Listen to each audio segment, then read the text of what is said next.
Former State Department spokesperson Morgan Ortagus joins us now, also a congressional candidate in Tennessee. Morgan, good to see you tonight. What are you hearing tonight about this? Well, I think when you start to look at Ukraine and look at the map around Ukraine, you can see Russia making certain significant moves. So they have, and you've been reporting on this, of course, they position troops in Belarus, which Russia now effectively owns. There's also ships in the south. And of course, you're seeing the troop buildup on the border. We've even seen reports of as incredibly far east in Russia, as far as you can get east, that they have deployed those troops and taken them over closer to Ukraine. So when you really start to, again, look at the map and look at the countries, look at the water and the land surrounding, you're really seeing Russia start to encircle. So they're certainly making all of the moves that one would need to invade. And so the big question would be now is there anything that can be done, Rob, to stop them? There have been those that have said, Morgan, that this might be too bold, that, he's trying to trick us into thinking he's going to make a move. When he invaded Georgia, when he invaded Crimea, he went into places that were much more, I guess, ethnically Russian, areas that maybe wanted to be under his control, that he wouldn't make a move this bold.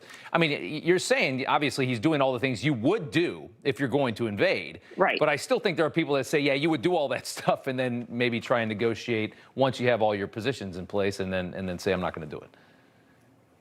Yeah, listen, Putin isn't a young man, and he only has so much time left to lead that country. So, and it's hard to know what is in his head. And I'm not currently looking at the intelligence on this, so I'm looking at the same reports you are. But as an analyst, you have to think, okay, what could be Putin's motivations here? We know that he doesn't want further NATO expansion. He doesn't want Ukraine to be a part of NATO. Right. We also know that he probably wants to solidify any territorial gains that he can while he is in power. Again, there's no indications that he would lose his grip on power anytime soon. But like I said, he's not a young man.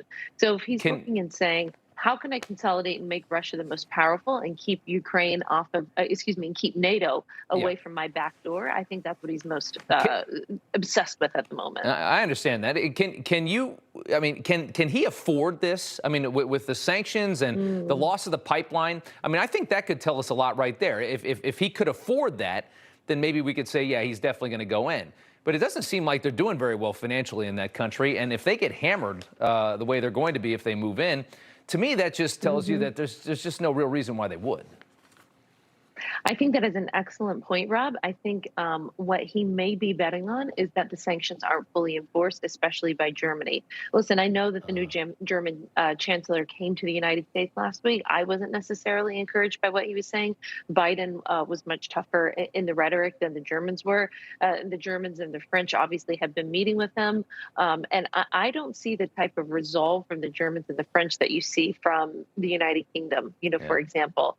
So we need NATO to be strong. By the way, Rob, this is precisely why this international incident is precisely why President Trump said that everybody in NATO had to pay their fair share.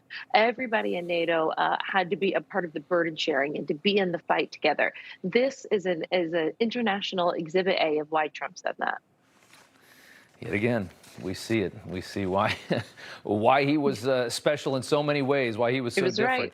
Morgan Ortagus, thank you so much. Good to see you. Thanks, Rob.